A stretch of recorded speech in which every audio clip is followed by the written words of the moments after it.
اور یہ جو لیٹ آنے کی عادت ہے ہماری جمعے میں، اس کے متعلق ایک حدیث ہے، اللہ کرے ہمیں کچھ اس کا احساس ہو جائے جمعے کی اہمیت و فرضیت ہمارے دین کے اندر کس قدر ہے۔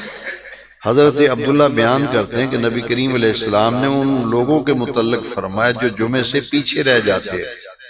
حضور نے فرمایا میں نے ارادہ کیا کہ میں کسی آدمی کو نماز پڑھانے کا حکم دوں اور پھر ان لوگوں کے گھروں کو آگ لگا دوں ان سمیت جو جمعے سے پیچھے رہ جاتے ہیں۔ یہ بخاری کے بعد مسلم شریف کا درجہ ہے۔ یہ مسلم شریف کے اندر حدیث نمبر 1485 نمبر حدیث ہے۔ اس سے اندازہ لگائے کہ جمعے میں اول وقت میں آنا، مسجد میں آ کے اللہ کا ذکر کرنا، نوافل پڑھنا، قرآن شریف کی تلاوت کرنا، یہ ہے مطلوب و مقصود، صرف نماز پڑھنا مقصود نہیں ہے۔ اس لیے ارشاد ہوا ہے اذا نودی للصلاۃ من یوم الجمعۃ فاسعوا الی ذکر اللہ، اللہ کے ذکر کے لیے آؤ، ذکر کے لیے جمع ہو مسجد کے اندر۔